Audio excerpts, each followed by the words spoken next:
প্রতিকূরদা একাধিক মন্তব্য করেছে বামেদের নিয়ে, এবং সবচেয়ে যেটা আলোচনার বিষয় বলছে যে একটা প্রতিকূর না, দলে জেলায় ব্লক স্তরে এরকম হাজার হাজার প্রতিকূর রয়েছে যাদের সমস্যা এটা। আপনি তো একদম সামনে রয়েছি বলে আপনি এটা আমার থেকে শুনতে পাচ্ছেন। তাহলে বামেদের অন্দরে তরুণদের এতটাই ক্ষয়িষ্ণু অবস্থা, যেখানে বারবার এসএফআই ডিমান্ড করে যে তরুণ প্রজন্ম সবচেয়ে বেশি এসএফআইতে যোগদান করেছে, তার ভেতরটা এরকম কঙ্কালসার। দেখো, যেটা হচ্ছে যে তুমি যার কথা বললে, আমরা আসলে সংগঠনের কথা সংগঠনের ভেতরে আলোচনা করার ভীষণভাবে পক্ষে। এবার আমার যে সংগঠন, আমি যে সংগঠনের কর্মী, এটা যে পতাকা দেখা যাচ্ছে স্বাধীনতা গণতন্ত্র সমাজতন্ত্র, এবং যেই পতাকাটার মধ্যে সুদীপ্ত গুপ্তর রক্ত লেগে আছে 2রা এপ্রিল 2013, সেই সংগঠনের জেনারেল সেক্রেটারি কমরেড সৃজন ভট্টাচার্য বলেছে যে Pratikur Rahman is a close chapter. এটা নিয়ে আর বাড়তি কথা বলার প্রয়োজন বোধ হয়নি। আর পরে রইল বামেদের নতুন অংশ ক্ষয়িষ্ণু। এটা দেখো, আমরা এটা বিশ্বাস করি, this is very much scientific. কোনো জায়গায় যদি কাজ হয় সেখানে সুবিধা অসুবিধা দুই হয়। সেটা কাজের ক্ষেত্রে যারা অকাজ করে তাদের হচ্ছে কোনো অসুবিধার সুবিধা কিছুই থাকে না, একটা খালি ডিক্টেটরশিপের মনোভাব এবং প্রবণতা এইগুলো থাকে। কমিউনিস্ট পার্টিতে এবং যে কোনো বামপন্থী রাজনৈতিক দলে ডিবেট যদি না থাকে সেটা খুব একটা সায়েন্টিফিক হয় না। কিন্তু আমরা আমাদের সংগঠন এবং হচ্ছে গিয়ে আমাদের সংগঠনের অভ্যন্তরের সমস্যা, সুবিধা অসুবিধা, আনন্দ দুঃখ সবটাই আমরা নিজেদের মধ্যে হচ্ছে শেয়ার করি। সেইটা বাইরে গিয়ে ঢেরা পিটিয়ে বলার কোনো ব্যাপার নেই। উনি যে সমস্যার কথা বলছে, আমি যদি তর্কের খাতিরে ধরে নিই সমস্যা আছে, তাহলে তাদের সমস্যা তারা ভেতরে এসে বলবে। তারা বাইরে হচ্ছে গিয়ে নীতিনৈতিকতার বুলি আউড়ে তারা হচ্ছে বাইরে গিয়ে ঢেরা পেটাবে না। এবং এরপর রাস্তায় মাঠে ময়দানে প্রতিকুর রহমানের বিরুদ্ধে লাল ঝান্ডা ধরে লড়াই করতে আপনাদের দেখা যাবে। যে প্রতিকুর রহমান কমরেডের সঙ্গে আপনারা এক পথে লড়াই করেছিলেন, একসাথে পথ চলেছিলেন, খারাপ লাগবে? না, লাগবে না। ওই টিএমসি লেখা ঝান্ডাটা না ধরলে খারাপ লাগতো হয়তো। এটা প্রতিকুর রহমান কেন, আমার জন্মদাতা পিতা যদি এটা করতো, আমার তার বিরুদ্ধে কথা বলতো বিন্দুমাত্র গলা কাঁপতো না। কারণ আমরা কোনো ব্যক্তি দেখে, কোনো দাদা দিদিকে দেখে আমরা রাজনীতি করতে আসিনি। আমার এসএফআই করার শুরু আমার কলেজ থেকে। আমি বঙ্গবাসী কলেজে পড়তাম।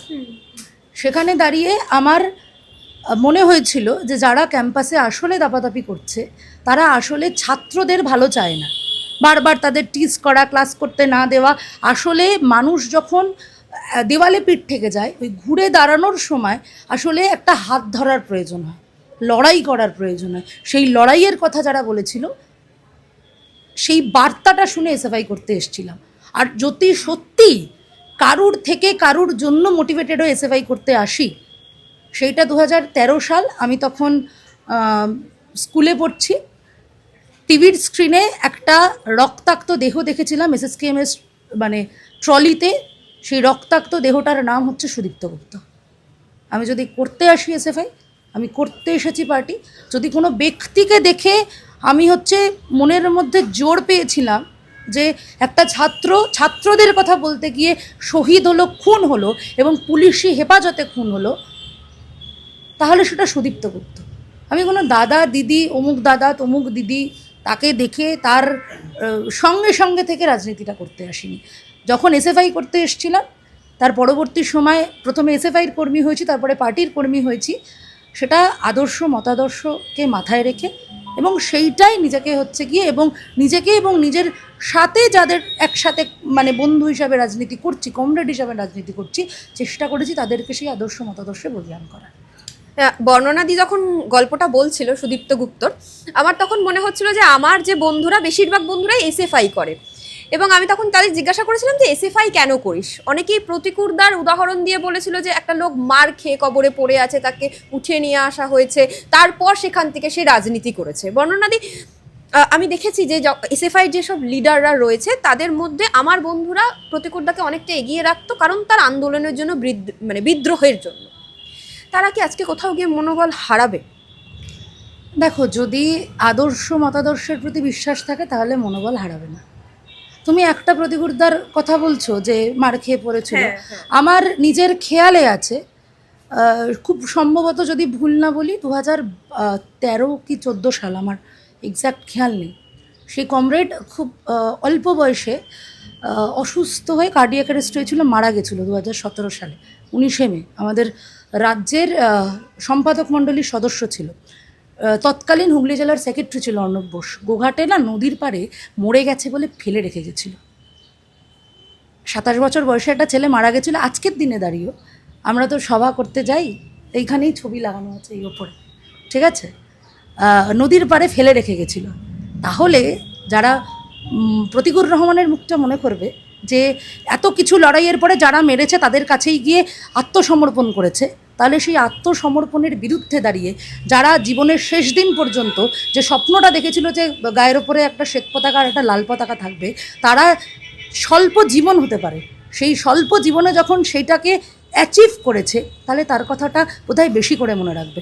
আমার মনে আছে 20শে মে 19শে মে 2017 যখন মারা যায়, 20শে মে এই অফিসের নিচে দেহ আনা হয়েছিল। সেখানে দাঁড়িয়ে বুকের ওপর লাল পতাকাটাও ছিল, সাদা পতাকাটাও ছিল। আসলে ওই স্বপ্নটুকুই তো আমরা দেখেছিলাম, যে আমাদের জীবনের শেষ দিনটা, সেটা আমার আজকে 29 বছর বয়স, সেটা কালও হতে পারে, আমি 30 নাও পার করতে পারি কোনো কারণে। আবার আমি যদি 80-তে পৌঁছাই বা 60-এ পৌঁছাই, সেই আশাটা সেই দিন পর্যন্ত যাতে আমার বুকের ওপরেই পতাকা দুটো থাকে, এই স্বপ্নটা দেখেছি। যাদের স্বপ্নতে খাঁত ছিল তারা ওই গন্তব্যে পৌঁছাতে পারেনি, যাদের স্বপ্নে খাঁত ছিল না বা নেই, তারা ওই গন্তব্যে পৌঁছাতে পারবে যে মৃত্যুর পরে আমার বুকের উপর একটা লাল পতাকা আর একটা সাফেদ ঝান্ডা থাকবে। আমি একদম শেষ প্রশ্ন করব, সেটা হচ্ছে ডায়মন্ড হারবারে লড়ার ক্ষেত্রে এই যে হার, সেই হারের জন্য এই মুহূর্তে প্রতিকুর রহমান বামেদেরকেই দায়ী করছে যে সময় দেয়া হয়নি, বা একাধিক মন্তব্য করা হচ্ছে যে যাদের জন্য মার খেয়েছিল, কাদের জন্য মার খেয়েছিল, তারা তো কেউ এগিয়ে আসেনি, কাঠগোড়ায় শুধুমাত্র বামেরাই দাঁড়িয়ে রয়েছে এই মুহূর্তে। প্রতিকুর রহমানকে প্রতিকুর রহমান করেছিল কারা? তুমি আমার কাছে মুখের সামনে এসে বুমটা ধরছো, কেন ধরছো? আমি কে? হু অ্যাম আই? নোবডি। আমি যে মিছিলে হাঁটি, সেই মিছিলে স্বাধীনতা, গণতন্ত্র, সমাজতন্ত্রের পতাকা আছে বলে আমায় লোকে চেনে। আমি রাস্তা দিয়ে যখন হাঁটি, বাকি 5টা লোকের মতো আমার আসলে এই পশ্চিমবাংলার এই দেশের একজন ভোটার ছাড়া আমি কিচ্ছু না, আমাকে কারুর চেনার কথা না। যে দুটো লোক রাস্তা দিয়ে হেঁটে গেলে মাথায় হাত দিয়ে আশীর্বাদ করে বলে যে বাবা তোরা লড়ে যা, তার কারণ আমার কাঁধে একটা লাল ঝান্ডা আছে, একটা সাফেদ ঝান্ডা আছে, সেই কারণে। না হলে ফ্রম প্রতিকুর রহমান টু বর্ণনা মুখার্জি আমরা কেউ না, নোবডি।